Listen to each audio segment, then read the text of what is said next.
Hello learners, आप सभी को प्यार भरा नमस्कार। गेम्सली क्लासेस के यूट्यूब सेशन में आपका बहुत बहुत स्वागत है। आपका बहुत बहुत स्वागत है हमारे डेली एमसीक्यू प्रैक्टिस सीरीज में। आज है 6 दिसंबर। आज के सेशन को स्टार्ट करने से पहले काइंडली वीडियो को लाइक कर दीजिए। देखिए, वीडियो को लाइक करते हैं तो यूट्यूब इस काम को और लोगों तक पहुंचाता है। हमारी ये छोटी सी कम्युनिटी और बड़ी बनती है और हमें भी मोटिवेशन मिलता है। तो देखिए, इस अभ्यास सीरीज पर अगर आप पहली बार जुड़े रहे हैं, मैं आपको बता दूं कि यहाँ पर हम पेपर 1 की प्रैक्टिस करते हैं, यूजीसी नेट के पेपर 1 की। और पेपर 1 में आपको मालूम है कि 10 यूनिट होते हैं और वो 10 यूनिट अलग अलग टाइप के सब्जेक्ट्स से होते हैं। तो इनके लिए आपको जो है थोड़ा सा एक्सपर्टीज चाहिए और वो मैं यहाँ प्रोवाइड करूंगा। क्वेश्चंस बहुत अच्छे लेवल के होते हैं। स्टार्ट करते हैं आज के इस इंपॉर्टेंट सेशन को। पूरे सेशन को देखिएगा और मेरे साथ साथ आंसर करते हुए चलिएगा। कमेंट सेक्शन में हर क्वेश्चन का आंसर आपको देना है। पहला क्वेश्चन है, which of the following is the most appropriate method to evaluate teaching effectiveness in higher education. उच्च शिक्षा में शिक्षण प्रभावशीलता का मूल्यांकन करने का सबसे उपयुक्त तरीका कौन सा है? पहला ऑप्शन है पीयर रिव्यू, सहकर्मी समीक्षा। दूसरा ऑप्शन है स्टूडेंट फीडबैक या छात्र प्रतिक्रिया। तीसरा ऑप्शन है रिसर्च आउटपुट या शोध उत्पादन। या चौथा ऑप्शन है आपके पास क्लासरूम ऑब्जर्वेशन या कक्षा अवलोकन। क्या होगा इसका सही उत्तर? क्वेश्चन नंबर 1 का करेक्ट आंसर क्या होगा, नीचे कमेंट सेक्शन में मेंशन कर दीजिए and then will start discussing the correct answer for this particular question. और मैं हर ऑप्शन डिस्कस करता हूं, आपको पता है, तो वैसे ही सारे ऑप्शन डिस्कस करते हुए चलेंगे। एक क्वेश्चन में आपके 4 क्वेश्चन रेडी होते हैं। तो आई होप कि नीचे कमेंट सेक्शन में आपने सही उत्तर इसका दे दिया होगा। देखिए, अगर फर्स्ट ऑप्शन के बारे में बात करें, पीयर रिव्यू या सहकर्मी समीक्षा, तो पीयर रिव्यू क्या होता है? ये कह रहा है कि सबसे अप्रोप्रिएट मेथड बताइए टीचिंग इफेक्टिवनेस को इवेलुएट करने के लिए हायर एजुकेशन में। तो यूजफुल पीयर रिव्यू है टीचिंग के इफेक्टिवनेस को, कि जो शिक्षण चल रहा है वो प्रभावी है कि नहीं उसके लिए। लेकिन अगर हम बात करें तो ये एक्यूरेटली रिप्रेजेंट नहीं करता स्टूडेंट के एक्सपीरियंस को। पीयर रिव्यू में आप टीचर से जरूर रिव्यू ले सकते हैं, है ना, टीचिंग इफेक्टिवनेस के लिए, लेकिन स्टूडेंट्स का एक्सपीरियंस कौन बताएगा? स्टूडेंट के एक्सपीरियंस पूछने के लिए आपको क्या करना होगा? स्टूडेंट का फीडबैक लेना होगा, है ना। तो बी ऑप्शन इसका करेक्ट आंसर होगा। मोस्ट अप्रोप्रिएट पूछ रहा है तो स्टूडेंट फीडबैक, क्योंकि देखिए, आप कैसा पढ़ा रहे हैं, बच्चों को समझ में आ रहा है कि नहीं, इस पे डिपेंड करता है। आप चाहे कितना भी बेहतर पढ़ा लें, लेकिन जो आपके सामने स्टूडेंट्स हैं उनको समझ में आना चाहिए जो आप पढ़ा रहे हैं। तो इसलिए स्टूडेंट फीडबैक इज इंपॉर्टेंट और स्टूडेंट फीडबैक को मोस्ट अप्रोप्रिएट मेथड माना जाता है, कंसिडर किया जाता है, क्योंकि ये डायरेक्टली मेजर करता है कि स्टूडेंट कैसे परसीव कर रहे हैं टीचिंग इफेक्टिवनेस को। फीडबैक अगर आप स्टूडेंट से लेते हैं तो आपको पता चलता है कि उनके मजबूत पक्ष या स्ट्रेंथ क्या है, उनकी कमजोर कड़ी या वीकनेसेस क्या है, एरिया ऑफ इम्प्रूवमेंट क्या है, कहाँ पर जो है काम करने की आवश्यकता है उनको, और कैसे आप जो है वो अपने टीचिंग मेथोडोलॉजी में चेंज लाएंगे, कैसे आप करिकुलम में कुछ ऐड या सब्ट्रैक्ट करेंगे ताकि जो स्टूडेंट्स हैं उनको अच्छे तरीके से समझ में आए, है ना। तो इससे आप भी अपने एरिया ऑफ इम्प्रूवमेंट को देख सकते हैं कि आपको कहाँ पर आवश्यकता है काम करने का। मान लीजिए कोई स्टूडेंट है आपके क्लास में और वो बोलते हैं कि सर, आप बोलते हैं आपका लैंग्वेज समझ में नहीं आता है, तो हो सकता है आपका कम्युनिकेशन स्किल सही ना हो, आपको उस पर काम करने की आवश्यकता है। या फिर कोई कह सकता है कि सर, आप बीच के जो कैलकुलेशंस है वो स्किप कर देते हैं, आप कैलकुलेशन नहीं कराते हैं, तो हो सकता है कि आपको कैलकुलेशन पार्ट पे काम करने की आवश्यकता है ना। या फिर हो सकता है वो बच्चे बेसिक्स लैक करते हो तो आपको बेसिक्स से समझाने की आवश्यकता है। तो ये सारी चीज़ें आपको हेल्प करेंगी और ज़्यादा बेटर आप टीचिंग करने में, है ना। तो ये स्केलेबल भी होता है। लार्ज क्लासेज या इंस्टीट्यूशन में भी आप स्टूडेंट फीडबैक ले सकते हैं बहुत आसानी से। आप कैसे फीडबैक ले सकते हैं? या तो कोई भी एक यहाँ पे फॉर्म दे देंगे, क्वेश्चनायर दे देंगे और उसमें उनको फिल करके देना होगा, है ना। या फिर अगर आप पर्सनल लेवल पे चाहें तो डायरेक्टली पूछ सकते हैं, किसी को प्रॉब्लम है तो बताएं, है ना। तो ये इसका करेक्ट आंसर हो जाएगा। रिसर्च आउटपुट जो है ना, ये डायरेक्टली टीचिंग इफेक्टिवनेस से कोई इसका रिलेशन नहीं है। एक टीचर जो है ना वो एक बेहतरीन रिसर्चर हो सकता है। A teacher can be a great researcher but a poor educator, याद रखिएगा, है ना। तो हो सकता है कि एक टीचर जो है बहुत ही बेहतरीन रिसर्चर हो, लेकिन एजुकेटर होना इसी चीज़ पे डिपेंड करता है कि आपकी टीचिंग मेथोडोलॉजी, आपको जो है कैसे आप हैंडल करते हैं क्लासरूम मैनेजमेंट, आप कैसे जो भी कंटेंट आपके पास है उसको प्रेजेंट करते हैं, इन सारी चीज़ों पे डिपेंड करता है। तो research output is not correct answer for this question. और क्लासरूम ऑब्जर्वेशन के बारे में बात करें तो टीचिंग स्टाइल को असेस करने के लिए हेल्पफुल होता है, मेथड्स को असेस करने के लिए हेल्पफुल होता है, लेकिन टाइम कंज्यूमिंग, सब्जेक्टिव होता है, लेस प्रैक्टिकल होता है बड़े स्केल पे। तो इसलिए ये भी नहीं होगा। इसका सही उत्तर हो जाएगा बी ऑप्शन। तो आई होप कि इसका सही उत्तर नीचे कमेंट सेक्शन में आपने दिया हो। बढ़ते अपने सेकंड क्वेश्चन पे। विच of the following is not a primary function of a learning management system, LMS. बताइए निम्नलिखित में से कौन सा लर्निंग मैनेजमेंट सिस्टम या एलएमएस का प्राथमिक कार्य नहीं है। क्वेश्चन नंबर 2 का सही उत्तर क्या होगा, नीचे कमेंट सेक्शन में मेंशन कर दीजिए और फिर हम स्टार्ट करते हैं डिस्कस करना एक एक ऑप्शन। ऑप्शंस कौन कौन से हैं? पहला है कंटेंट डिलीवरी यानी सामग्री वितरण, दूसरा ऑप्शन है स्टूडेंट असेसमेंट या छात्र मूल्यांकन, तीसरा ऑप्शन है एडमिनिस्ट्रेटिव टास्क ऑटोमेशन यानी प्रशासनिक कार्य स्वचालन, और चौथा ऑप्शन है रियल टाइम डेटा एनालिटिक्स या वास्तविक समय डेटा विश्लेषण। बताइए इनमें से कौन सा primary function learning management system का नहीं है? नॉट, है ना, नहीं है पूछ रहा है। देखिए, लर्निंग मैनेजमेंट सिस्टम के थ्रू आप सबसे पहले तो ये समझिए कि लर्निंग मैनेजमेंट सिस्टम होता क्या है। जब आप ये समझ लेंगे कि लर्निंग मैनेजमेंट सिस्टम क्या होता है, तो आप अच्छे तरीके से आंसर कर पाएंगे इस पर्टिकुलर क्वेश्चन को। तो लर्निंग मैनेजमेंट सिस्टम जो है ना, एक डिजिटल प्लेटफॉर्म या सॉफ्टवेयर एप्लीकेशन होता है। तो ये आप कह सकते हैं कि डिजिटल प्लेटफॉर्म हो सकता है या फिर एक सॉफ्टवेयर एप्लीकेशन होता है। और इसको डिज़ाइन किस चीज़ के लिए किया जाता है?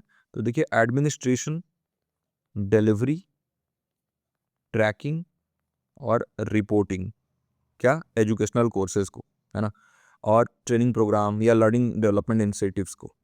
अगर फीचर्स देखें तो देखिए, कोर्स को मैनेज करने के लिए यूज होता है। जो कोर्स आपके यहाँ होता है तो उसको अपलोड किया जाता है, शेयर किया जाता है। लर्निंग मटेरियल, पीडीएफ वगैरह, वीडियो, क्विज, असाइनमेंट, ये सारे वहाँ पर शेयर किए जाते हैं। उनको मैनेज करना, यूज़र को मैनेज करना, मतलब लर्नर्स को वहाँ पर एनरोल करना होता है, इंस्ट्रक्टर्स को, एडमिनिस्ट्रेटर को, जो पेरेंट्स होते हैं वो भी वहाँ पे देख सकते हैं कि। और यहाँ पर जैसे होमवर्क वगैरह मान लीजिए कि देना है तो वो वहाँ दे दिया जाता है। कई बार कॉपीज चेक होते हैं तो टीचर को डिस्क्लोज करना होता है कि आपने कैसे कैसे कहाँ कहाँ मार्क्स दिए, वो भी वहाँ पे अपलोड किया जाता है। तो असेसमेंट और इवैल्यूएशन में भी काम आता है। कई बार क्विज वहीं पर कंडक्ट कर दिया जाता है, उसमें वो व्यवस्था होती है। असाइनमेंट दे दिया जाता है, लर्नर के प्रोग्रेस को ट्रैक किया जाता है। कोलाब्रेशन टूल्स भी होते हैं उसमें उसमें फोरम्स बने हुए हैं तो जहाँ पर स्टूडेंट और टीचर आपस में डिस्कशन कर सकते हैं, है ना, कोलाब्रेशन कर सकते हैं। कोई अगर प्रोजेक्ट पे काम कर रहे हैं तो वहाँ वो डिस्कस कर सकते हैं। इंटरेक्टिव लर्निंग होता है यहाँ पर, ट्रैक होता है, एनालिटिक्स देखते हैं।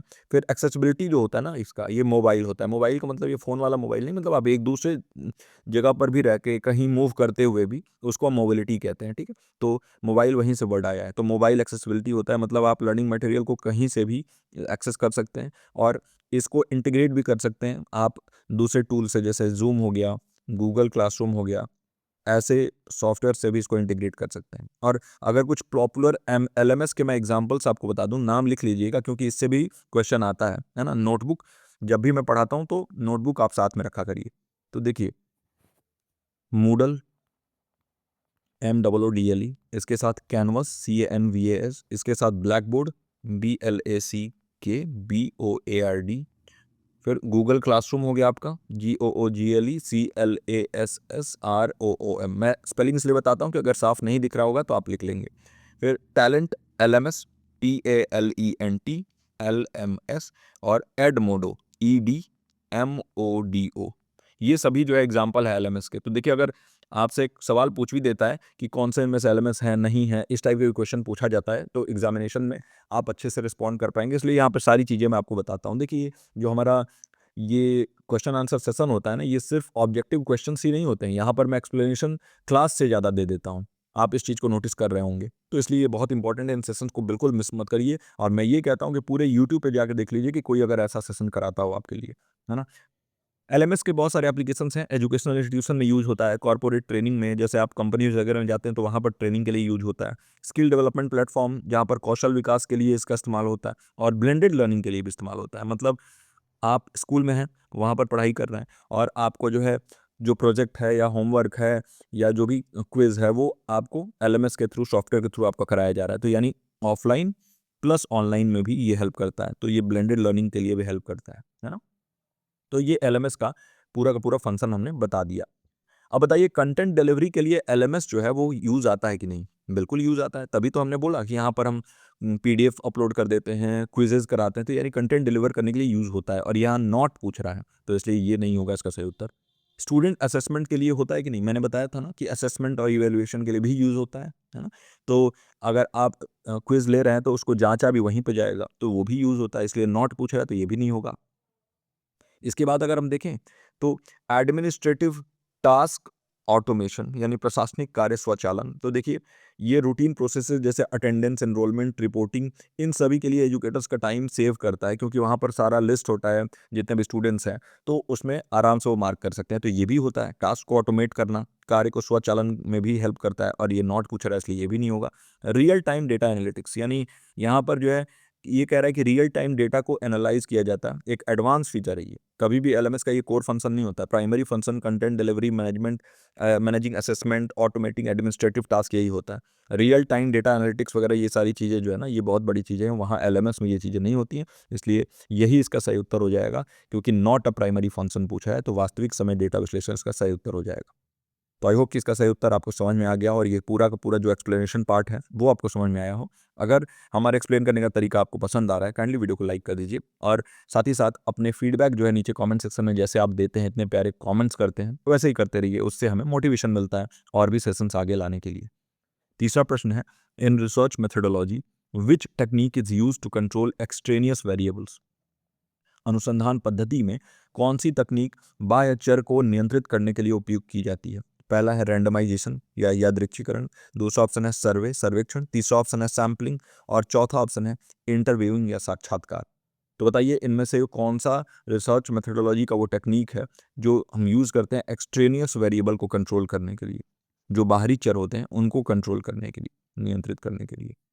जो आपको सही उत्तर लगे क्वेश्चन नंबर 3 का नीचे कमेंट सेक्शन में जाएंगे और मेंशन कर देंगे ABCD में से कौन सा ऑप्शन सही है, और मैं स्टार्ट करता हूँ यहाँ डिस्कस करना कि इसका सही उत्तर क्या होगा। देखिए, अगर हम बात करें एक्सट्रेनियस वेरिएबल को कंट्रोल आप कैसे कर सकते हैं। देखिए, सर्वे अगर आप करेंगे तो आप डेटा को कलेक्ट करते हैं, वेरिएबल्स जो भी होंगे उनके ऊपर, लेकिन उनको कंट्रोल नहीं करते हैं। यहाँ सिर्फ डेटा कलेक्शन के बारे में, तो ये नहीं होगा। सैम्पलिंग में आप क्या करते हैं, एक पॉपुलेशन आपने चुन लिया, मान लीजिए कि ये पूरा पॉपुलेशन है और इसमें से आपने कुछ कुछ, इसमें बहुत सारे लोग हैं, अब इसमें से ये ऐसे जो है 4 लोगों को आपने उठाया, तो ये सैम्पलिंग हो गया, यानी आपने सबसेट बना लिया, है ना, सबसेट ऑफ द पॉपुलेशन। तो ये कंट्रोलिंग द वेरिएबल्स, इसका भी लेन देन नहीं है। इंटरव्यू में आप क्या करते हैं, ये एक गुणात्मक पद्धति या क्वालिटेटिव मेथड है और इसमें आप डिटेल रिस्पॉन्स लेते हैं, एक्सट्रेनियस वेरिएबल को मैनेज नहीं करते हैं, है ना। तो इसलिए अगर हम देखें तो इंटरव्यूइंग भी जो है ये भी इसका सही उत्तर नहीं होगा। इसका सही उत्तर हो जाएगा A, रैंडमाइजेशन, यादृच्छिकरण। रैंडमाइजेशन जो है ना क्रिटिकल टेक्निक है एक्सपेरिमेंटल रिसर्च का, है ना, याद रखिएगा, ये एक्सपेरिमेंटल रिसर्च का टेक्निक है और इसमें आप सब्जेक्ट्स को रैंडमली असाइन कर देते हैं ग्रुप्स में। एक्सट्रेनियस वेरिएबल जो है ना ये इवनली डिस्ट्रीब्यूट हो जाते हैं, बराबर तरीके से सब में बट जाते हैं। तो इससे क्या हो जाता है कि बायस का चांस कम हो जाता है ना, यानी कि कोई भी बायसनेस नहीं होता, किसी भी तरीके का कोई पूर्वाग्रह अगर मन में होगा वो भी हट जाएगा। कोई अगर एक पार्टी को सपोर्ट कर रहा होगा तो वो भी बढ़ जाएगा अलग अलग ग्रुप्स में। तो इससे जो डिफरेंसेस है ना आउटकम में, वो कहीं ना कहीं वो कम हो जाता है, रिड्यूस हो जाते हैं, क्योंकि इंडिपेंडेंट वेरिएबल जो है ना वो डिफरेंसेस क्रिएट कर देते हैं। तो इसलिए ये वेरिएबल को कंट्रोल करने के लिए, एक्सट्रेनियस वेरिएबल को कंट्रोल करने के लिए हम रैंडमाइजेशन करते हैं, मतलब रैंडमली जो है हम असाइन करते हैं लोगों को किसी भी ग्रुप में। तो उससे ये चीज़ें काफ़ी कम हो जाती हैं, बायसनेस कम हो जाती है। एक्सट्रेनियस वेरिएबल जो है ना वो बायसनेस के रूप में आ सकता है, तो वो कम हो जाता है। इसलिए इसका ऑप्शन नंबर A सही होगा, थर्ड का, और मैं आशा करता हूँ आपने इसका सही उत्तर नीचे कमेंट सेक्शन में दिया होगा। अब हम बढ़ते हैं चौथे प्रश्न पर। हमारा फोर्थ क्वेश्चन है, which Indian philosophical school emphasises the प्रत्यक्ष या perception as the primary source of knowledge. कौन सा भारतीय दार्शनिक संप्रदाय प्रत्यक्ष को ज्ञान के प्राथमिक स्रोत के रूप में महत्व देता है? पहला ऑप्शन है न्याय, दूसरा ऑप्शन है सांख्य, तीसरा ऑप्शन है मीमांसा, चौथा ऑप्शन है वैशेषिक। कौन सा इसका सही उत्तर होगा, नीचे कमेंट सेक्शन में क्वेश्चन नंबर 4 लिख के और मेंशन कर दीजिए A, B, C और D में से कौन सा ऑप्शन सही होना चाहिए इस पर्टिकुलर क्वेश्चन के लिए, है ना। इंडियन फिलोसॉफिकल स्कूल एम्फसाइजेज प्रत्यक्ष या perception as primary source of knowledge, कौन सा वो स्कूल है? तो देखिए, अगर हम बात नीचे स्टार्ट करते हैं वैशेषिक की, तो ये डील करता है एटॉमिक थ्योरी, कैटेगराइजेशन से, है ना। इसमें कभी भी प्रत्यक्ष को एम्फसाइज नहीं किया जाता है, वैशेषिक ये नहीं होगा। मीमांसा के बारे में बात करें तो ये टेक्सचुअल इंटरप्रिटेशन के ऊपर इसका ज़्यादा ध्यान होता है, यानी जो भी ग्रंथ वगैरह हैं उसको कैसे इंटरप्रेट किया जाए, उसको उसकी व्याख्या कैसे हो। और इसके अलावा रिचुअल्स, यानी जो कर्म कांड हैं, जो शादियों में होते हैं या फिर दाह संस्कार में, ये सारी चीज़ें जो है ना आपके मीमांसा में देखी जाती हैं, उसको प्रायोरिटाइज करता है। सांख्य को देखें तो ये डुअलिस्टिक मेटाफिजिक्स के ऊपर बात करता है, डुअलिस्टिक मेटाफिजिक्स के ऊपर बात करता है, यानी पुरुष और प्रकृति। पुरुष यानी स्पिरिट होता है ना, और ये हाईएस्ट कॉन्शियसनेस होता है, और प्रकृति जो है ये मैटर होता है ना। प्रकृति मैटर होता है। एजुकेशन सब्जेक्ट में आपने ये सारी चीज़ें पढ़ी होंगी। तो पुरुष का नेचर जो होता है ना, पुरुष की अपनी कोई भी खुद की बहुत मतलब पुरुष हम ये कह सकते हैं कि पुरुष जो है ना ये अल्टीमेट कॉन्शियसनेस है ना? इसको हम ब्रह्म भी कहते हैं। तो पुरुष अल्टीमेट कॉन्शियसनेस है और प्रकृति जो है ये माया है। ठीक? अब इसमें ये है कि जो माया है ना ये चल सकती है ना? लेकिन ये देख नहीं सकती है। इसकी आँखें नहीं हैं और पुरुष की आँखें हैं। लेकिन पुरुष जो है वो मतलब बहुत ज़्यादा मूविंग नहीं है। तो अब ऐसा मान सकते हैं कि पुरुष जो है वो प्रकृति के ऊपर सवार हो जाता है और पुरुष कहता है कि भाई मैं तुम्हें रास्ता दिखा रहा हूँ, तुम चलो। और बाद में ये डिफरेंस भूल जाते हैं कि हाँ, पुरुष और प्रकृति अलग-अलग है और ये हमारे अंदर होता है, ठीक है?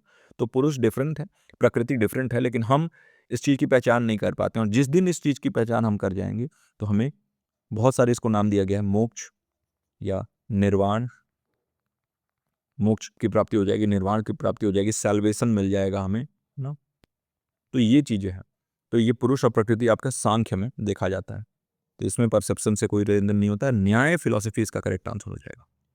न्याय फिलॉसफी में जोर डाला जाता है प्रत्यक्ष को, इसको प्राइमरी सोर्स ऑफ नॉलेज माना जाता है। इसके साथ-साथ अनुमान, उपमान, है ना? बहुत सारी चीज़ें हैं जिसको माना जाता है। लेकिन न्याय न्याय जो है वो इसमें प्राइमरी सोर्स ऑफ नॉलेज तो माना ही जाता है। परसेप्शन, जो चीज़ें हम परसीव कर पाएँ। तो फोरमोस्ट सोर्स ऑफ नॉलेज माना जाता है। लॉजिकल रीजनिंग जो है ना स्टार्ट होता है डायरेक्ट सेंसरी परसेप्शन से, उसके फाउंडेशन के तौर पे काम करता है वैलिड नॉलेज के लिए, है ना? और इसके अलावा भी बहुत सारी चीज़ें होती हैं, जैसे किसी चीज़ के ना होने से अगर हमें कोई नॉलेज की प्राप्ति होती है तो उसको हम अनुपलब्धि कहते हैं। तो ऐसे बहुत सारे अलग-अलग जो है तरीके हैं नॉलेज को प्राप्त करने के न्याय के तरीके से। तो न्याय इसका करेक्ट आंसर हो जाएगा ए ऑप्शन। आई होप कि इसका सही उत्तर आपने नीचे कमेंट सेक्शन में दे दिया हो। और अब हम बढ़ते हैं 5वें प्रश्न की तरफ। What does the Shannon Weaver model of communication primarily emphasise? Shannon Weaver model मुख्य रूप से किस पर बल देता है? पहला ऑप्शन है सोशल कॉन्टेक्स्ट ऑफ कम्युनिकेशन, संचार का सामाजिक संदर्भ। दूसरा ऑप्शन है फीडबैक लूप या प्रतिक्रिया चक्र। तीसरा ऑप्शन है मैसेज ट्रांसमिशन एंड नॉइज यानी संदेश सचरण और शोर। और चौथा ऑप्शन है नॉन वर्बल कम्युनिकेशन यानी अवाचिक संचार। तो बताइए इनमें से कौन सा सही उत्तर होगा? अच्छा, नॉन वर्बल कम्युनिकेशन जो अवाचिक लिखा है इसको गैर शाब्दिक आप कर लीजिएगा, क्योंकि ये क्या है ना कि हमेशा जब ट्रांसलेशन मैं करता हूँ तो ये ट्रांसलेशन एरर होता है। तो ये गैर शाब्दिक संचार हो जाएगा जिसमें शब्दों का इस्तेमाल नहीं होता है। तो बताइए Shannon Weaver Weaver model of communication मुख्य रूप से किस पर जोर डालता है? सोशल कॉन्टेक्स्ट ऑफ कम्युनिकेशन के बारे में बात करें तो ये एम्फेसाइज किया जाता है बर्लो या फिर स्क्रैम्स मॉडल में, है ना? तो बर्लो का जो मॉडल हमने पढ़ा है, स्क्रैम्स का हमने मॉडल पढ़ा है, तो इसमें जोर डाला जाता है, शैनन वीवर मॉडल में नहीं डालता है। तो इसलिए ये इसका करेक्ट आंसर नहीं होगा। अगर हम बात करें फीडबैक लूप के बारे में तो शैनन वीवर मॉडल में जो है ना ये फीडबैक लूप नहीं है ना? शैनन वीवर मॉडल में ये एक लीनियर मॉडल है। शैनन वीवर मॉडल इसमें सिर्फ सेंडर से और रिसीवर तक मैसेज चला जाता है। नॉइज़ वाला कॉन्सेप्ट यहाँ पर आया था, है ना? तो इसलिए फीडबैक लूप भी नहीं होगा। अगर हम बात करें see message transmission and noise तो ये इसका करेक्ट आंसर हो जाएगा। संदेश को बस आप भेज दें और इसके बाद एक नॉइज़ का कॉन्सेप्ट यहाँ पर इंट्रोड्यूस हुआ था, है ना? तो शैनन वीवर मॉडल एक लीनियर कम्युनिकेशन मॉडल है, याद रखिएगा। रैखिक या रैखिक बोलते हैं, रैखिक मॉडल है ये, लीनियर मॉडल है। और बस इसका फोकस होता है कि मैसेज को आप बस ट्रांसमिट कर दें, मैसेज को पहुंचा दें जगह पे, सेंडर से रिसीवर तक। और नॉइज़ जो इस प्रोसेस में है ना, वो इंटरफेरेंस को हम कहते हैं। तो ये हाईलाइट करता है कि इन्फॉर्मेशन जो है ना, वो डिस्टॉर्ट हो सकता है नॉइज़ के थ्रू, है ना? तो इन्फॉर्मेशन जो है डिस्टॉर्ट हो सकता है। नॉन वर्बल कम्युनिकेशन के बारे में बात करें तो शैनन वीवर फ्रेमवर्क से इसका कोई लेन-देन नहीं है, इसलिए सी ऑप्शन इसका करेक्ट आंसर हो जाएगा। आई होप कि इसका सही उत्तर नीचे कमेंट सेक्शन में आपने दिया हो। अब हम बढ़ते हैं छठे प्रश्न की तरफ। अच्छा, एक और बात बता दूं, वीडियो के हाफ वे तक हम पहुंच चुके हैं। अगर वीडियो को अभी तक लाइक नहीं किया तो आपसे रिक्वेस्ट करता हूं काइंडली वीडियो को लाइक कर दीजिए। देखिए बहुत सारा एफर्ट जाता है इन वीडियोस को बनाने में, डेली आप तक पहुंचाने में, और आपका एक लाइक हमें मोटिवेट करता है डेली इन वीडियोस को आप तक जो है पहुंचाने के लिए। और मैं ये भी आशा करता हूँ कि ये जितने भी क्वेश्चंस हम कर रहे हैं ये आपके लिए हेल्पफुल हों और आप बहुत एंजॉय कर रहे हों इन सभी चीज़ों को करते हुए। देखिए लर्निंग को एक एंजॉयमेंट के तौर पे लेंगे तो बहुत मज़ा आएगा, है ना? विच एसडीजी या sustainable development goal aims to achieve quality education? कई बार मैंने आपको बताया है और इससे रिलेटेड क्वेश्चन आ भी सकता है क्योंकि एजुकेशन से रिलेटेड सस्टेनेबल डेवलपमेंट गोल है। कौन सा सतत विकास लक्ष्य गुणवत्तापूर्ण शिक्षा प्राप्त करने का उद्देश्य रखता है? Goal number 3, goal number 4, goal number 5 या गोल नंबर 6, मतलब लक्ष्य 3, लक्ष्य 4, लक्ष्य 5 या लक्ष्य 6। बताइए इसका सही उत्तर क्या होगा। क्वेश्चन नंबर 6 का करेक्ट आंसर क्या होगा, नीचे कमेंट सेक्शन में मेंशन कर दीजिए और फिर मैं एक एक गोल को बताता हूँ कौन सा इसका सही उत्तर होगा।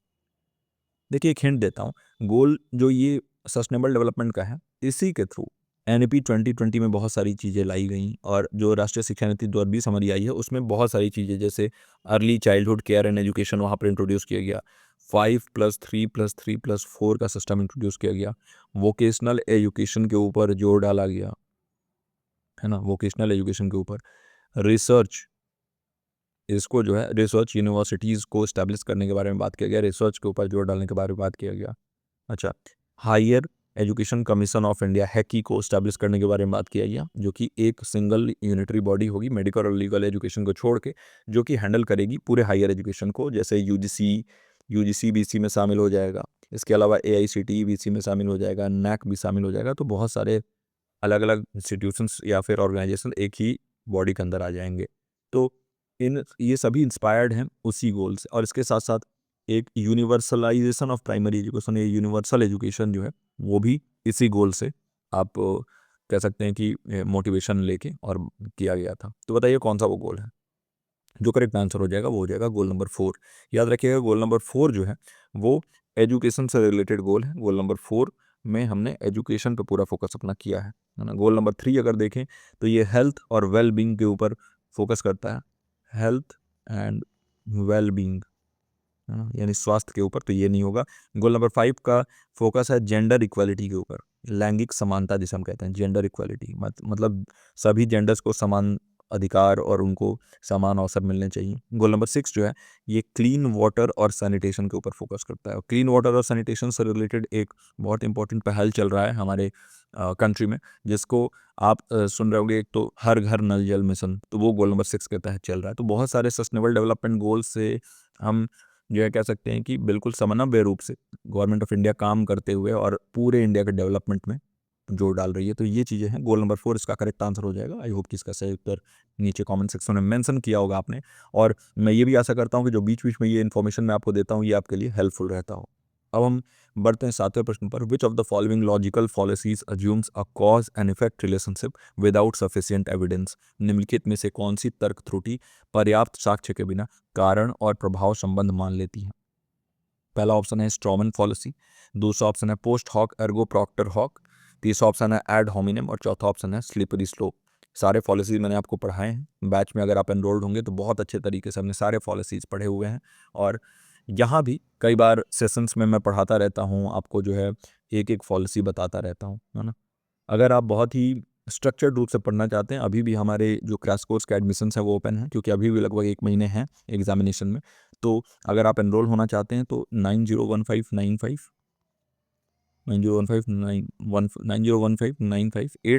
इज़ द नंबर,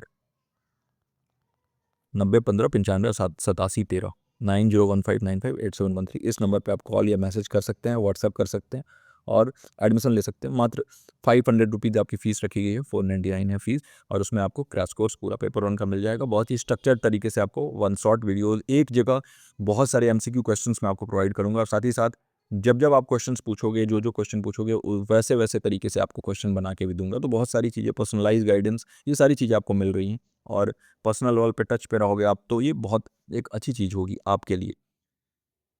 अगर हम इस पर्टिकुलर क्वेश्चन के बारे में बात करें तो स्ट्रॉमैन फॉलिसी क्या होता है। अगर आप कोई ओपोनेंट हैं जिनसे आपका जो है आर्गुमेंट चल रहा है, आपके प्रतिद्वंदी हैं, तो अगर आपने उनके आर्गुमेंट को मिस रिप्रेजेंट किया, मतलब गलत तरीके से पेश किया, कहना वो कुछ और चाहते थे लेकिन तोड़ मरोड़ के आपने उसको पेश कर उनका मजाक उड़ाया और ऐसा बना दिया कि उनके ऊपर अटैक करना ईजी हो जाए आपको, तो कंटेंट के ऊपर या आर्गुमेंट के फोकस ना करके आपने उनके कंटेंट को मिस रिप्रेजेंट कर दिया, तो उसको हम स्ट्रॉमैन पॉलिसी कहते हैं। स्ट्रॉमैन मतलब क्या होता है, जैसे आपके खेतों में आपने देखा होगा कि एक लकड़ी पे ऐसे मटका रख के और उसके हाथ वाथ बना के उसको शर्ट पहना के खड़ा किया जाता है ना पुतला, उसी को हम कहते हैं स्ट्रॉमैन। उससे जानवर डर के भागते हैं, तो वो क्या होता है, वो एक छलावा होता है, वो रियल पर्सन नहीं होता है, लेकिन रात में जानवर उससे सोचते हैं कि वो रियल पर्सन कोई खड़ा है। तो वैसे ही ये है, ये छलावा होता है, मतलब आप मिस रिप्रेजेंट करते हैं, है ना, जो जो भी आर्गुमेंट है, और फिर उस पे अटैक करते हैं। तो ये नहीं होगा, क्योंकि यहाँ कह रहा है कॉज एंड इफेक्ट को अज्यूम कर लेते हैं हम, है ना। उसके एविडेंस के बिना। फिर पोस्ट हॉक एर्गो प्रॉप्टर हॉक, ये क्या होता है? ये एक ऐसी पॉलिसी होती है जिसमें हम अज्यूम कर लेते हैं कि एक इवेंट कुछ हो रहा है तो दूसरा इवेंट भी हो जाएगा, या फिर पहले इवेंट की वजह से दूसरा इवेंट हुआ है ना। ऐसा आप कहते हैं कि the first caused the second, मतलब ये होने की वजह से ये हो गया, जबकि वो होता नहीं है। जैसे कोई बोल रहा है कि मैंने आज लाल कपड़ा पहना था और हम मैच जीत चुके हैं, तो लाल मेरे लिए लकी है। तो ये क्या है? मैच जीते हैं अपने मेहनत से, है ना। मैच कैसे जीता जाता है? एक तो टीम वर्क जो सबने किया साथ में मिलके, कुछ लक फैक्टर रहता है, और मेहनत होती है ना, जो हार्ड वर्क और ट्रेनिंग जो किया जाता है। लेकिन अब किसी ने सोच लिया कि मैं लाल टी शर्ट पहनता हूँ तो वो मैच जीत जाते हैं, तो वो क्या हो गया? बिना सफिशिएंट एविडेंस के आपने रिलेशनशिप बैठा दिया, कारण और प्रभाव बैठा दिया कि इसी कारण ये हुआ। तो इसको हम कहते हैं पोस्ट हॉक एर्गो प्रॉप्टर हॉक, और यही इसका करेक्ट आंसर हो जाएगा। तो आई होप को ये पॉलिसीज़ भी आपको बहुत आसानी से समझ में आ रही हो। अगर आप देखने जाएंगे तो आप बहुत डिस्टर्ब हो जाएंगे इस टाइप के पॉलिसीज़ में, है ना। एड होमिनम, ये अगर आप जो है किसी से आर्गूमेंट कर रहे हैं और मान लीजिए कि मैंने आपको बोला कि कल जो है वो मौसम काफ़ी ख़राब हो सकता है, तो आप कहोगे कि अरे आप क्या बताओगे मौसम के बारे में? आपको कुछ पता है? आपको इस मौसम वैज्ञानिक हो कि आप मौसम के बारे में बताओगे और मैं मान लूँ कि ये सही हो जाएगा? आप तो खुद ही जो है ऐसे इंसान हो कि आपके ऊपर विश्वास नहीं किया जा सकता। तो आपने क्या किया? मेरे पर्सनल अटैक करने लगे मेरे ऊपर। तो अगर कोई किसी से कोई बात कह रहा है और वो पर्सनल अटैक आपके ऊपर करने लगे, तो इसको हम कहते हैं एड होमिनेम। मतलब आपने आर्गुमेंट के ऊपर फोकस ना करके उस पर्सन के ऊपर फोकस कर दिया। हाँ, पर्सन के ऊपर, तो पर्सनल अटैक करने, इसको हम कहते हैं एड होमिनेम। स्लिपरी स्लोप किसे कहते हैं? तो देखिए, स्लिपरी स्लोप नाम से ही समझ में आ रहा है कि एक एक्शन से बहुत एक्सट्रीम आउटकम हो जाएगा, ऐसा आप मान लेते हैं, और इसका भले ही कोई एविडेंस ना हो। तो देखिए, बहुत लोग कंफ्यूज हो जाएंगे पोस्ट हॉक एर्गो प्रॉप्टर हॉक में और स्लिपरी स्लोप में।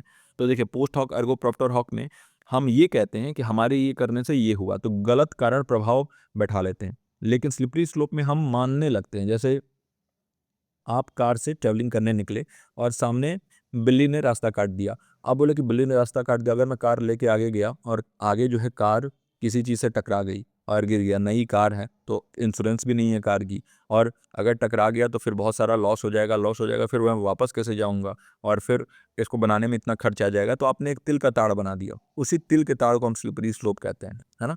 छोटे बात से बहुत बड़ा बात सोच लेना, जबकि ऐसा कुछ हुआ नहीं है अभी, तो इसको स्लिपरी स्लोप कहते हैं। तो आप आर्ग्यू करते हो कि एक एक्शन जो है ना एक्सट्रीम आउटकम तक जा सकता है विदाउट प्रॉपर या प्रोवाइडिंग एविडेंस, बिना एविडेंस के, तो उसको हम स्लिपरी स्लोप कहते हैं। तो ये भी नहीं होगा, इसका सही उत्तर बी ऑप्शन हो जाएगा। और आई होप कि एक एक ऑप्शन आपको समझ में आ गया हो। अब हम बढ़ते हैं आठवें प्रश्न पर। Which type of sampling method ensures every member of the population has an equal chance of being selected?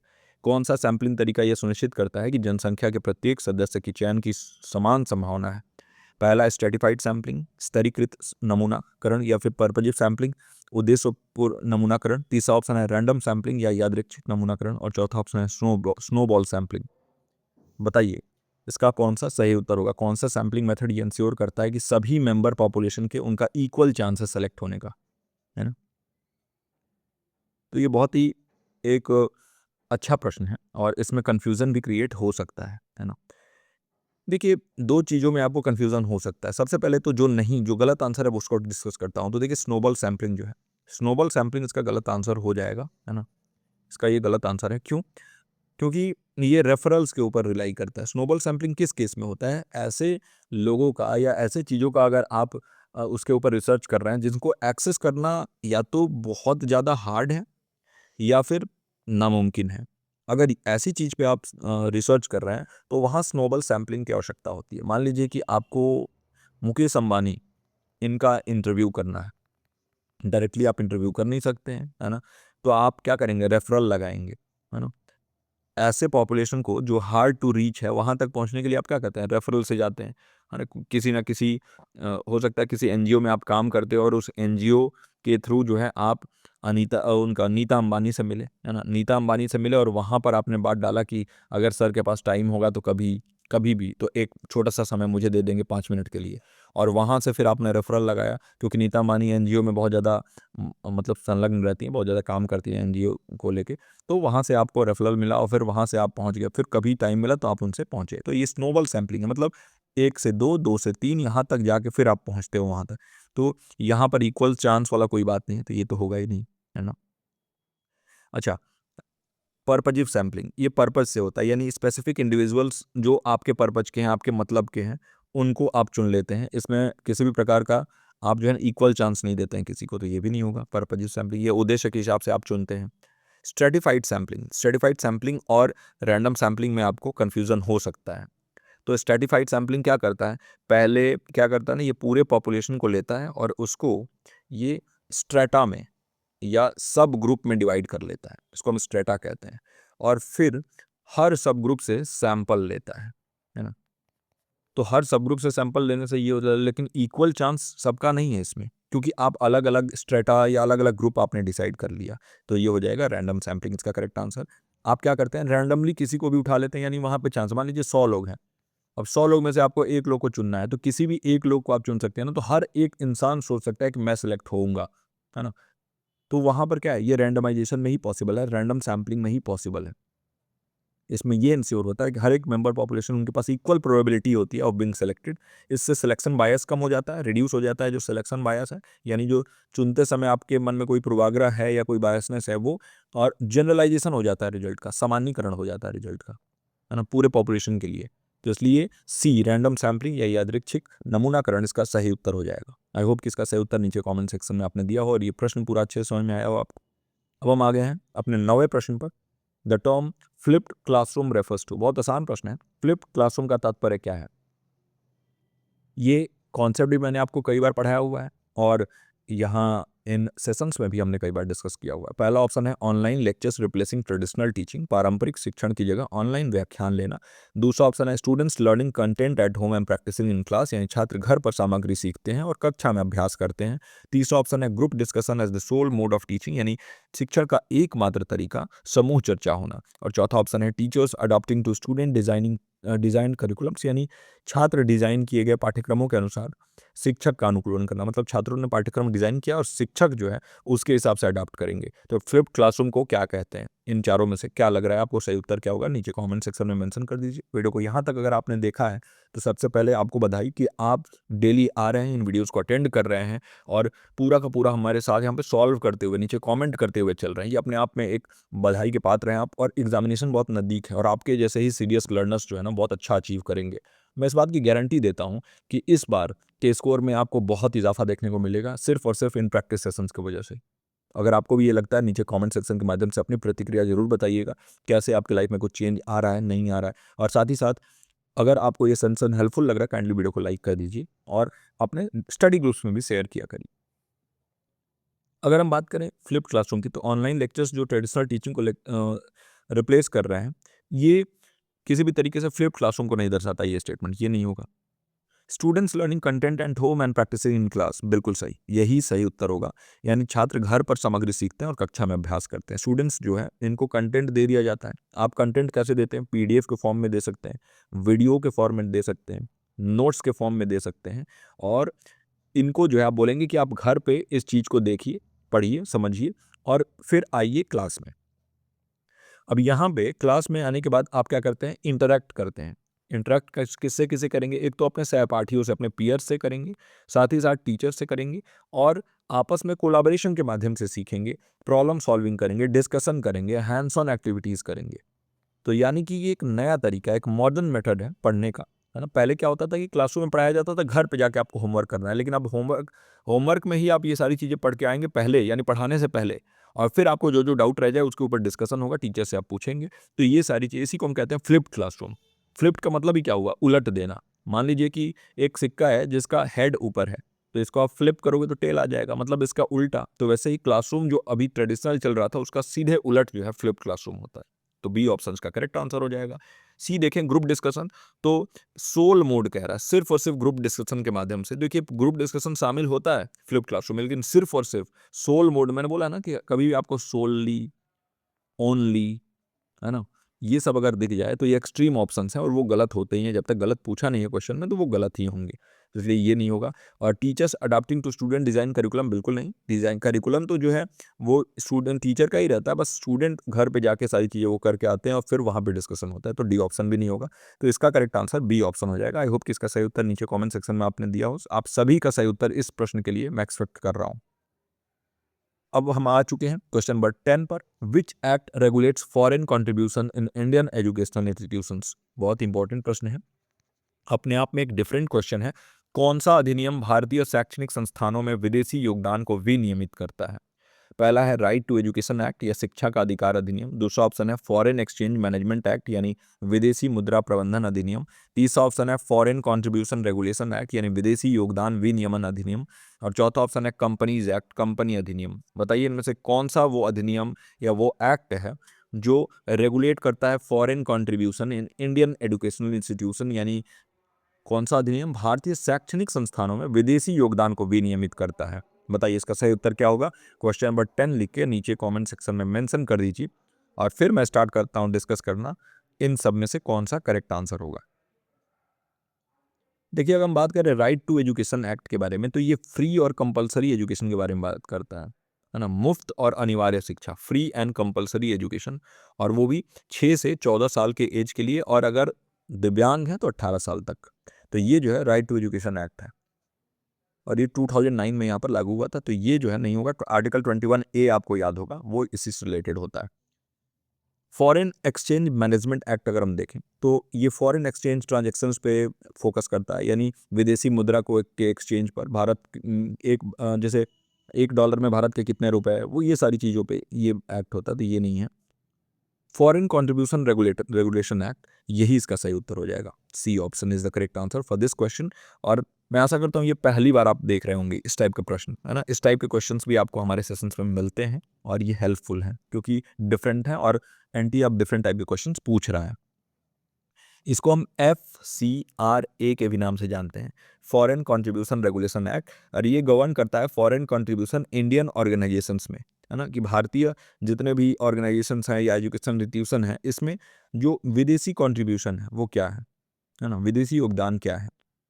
तो इससे हम ये इंश्योर करते हैं कि वो मिसयूज़ ना हो, जो भी चीज़ें हैं, जो भी ये तरीके हैं, और भारत की जो पॉलिसीज़ हैं, जो कंट्री की पॉलिसी हैं, उससे इन लाइन रहें। अच्छा, बहुत सारी चीज़ें देखने को मिलती हैं, जैसे हमें ये भी देखने को मिल रहा है कि हार्वर्ड यूनिवर्सिटी है, तो हार्वर्ड यूनिवर्सिटी जो अमेरिका में है ना, इसमें कुछ ऐसे तत्व हैं, कुछ ऐसे डिस्टर्बिंग एलिमेंट्स हैं जो भारत की संप्रभुता और एकता, अखंडता को ख़त्म करना चाहते हैं, छिड़ करना चाहते हैं, और इसके लिए ये बहुत सारा झूठ फैला रहे हैं। मैं आपसे फैक्ट बता रहा हूँ, ये मैं कोई बात बना के नहीं कह रहा हूँ।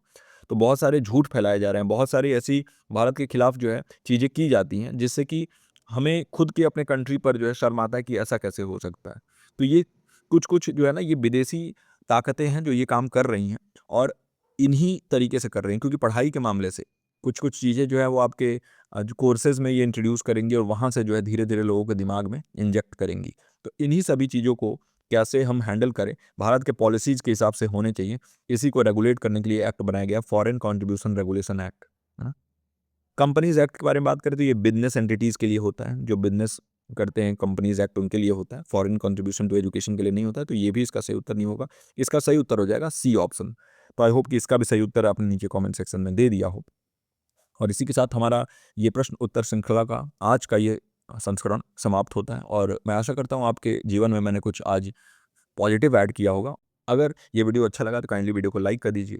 अगर आपको इस पर्टिकुलर क्लास का PDF चाहिए तो रात को 10 बजे, है ना, 10 बजे रात को आपको टेलीग्राम पर मिल जाएगा ये PDF। और अगर आप एक फोकस्ड ग्रुप में ज्वाइन होना चाहते हैं, जहाँ पर आपके सारे क्वेरीज जो है वो सॉल्व किए जाएँ, और वो बिल्कुल फ्री ऑफ कॉस्ट है, लेकिन वहाँ पर सिर्फ सीरियस लर्नर रहते हैं, तो आप जो है नीचे कमेंट सेक्शन में पूछ सकते हैं, वहाँ पर मैं आपको लिंक दे दूँगा। और जितने भी लर्नर्स पूछते हैं, मैं देख रहा हूँ वो ज्वाइन नहीं कर रहे हैं।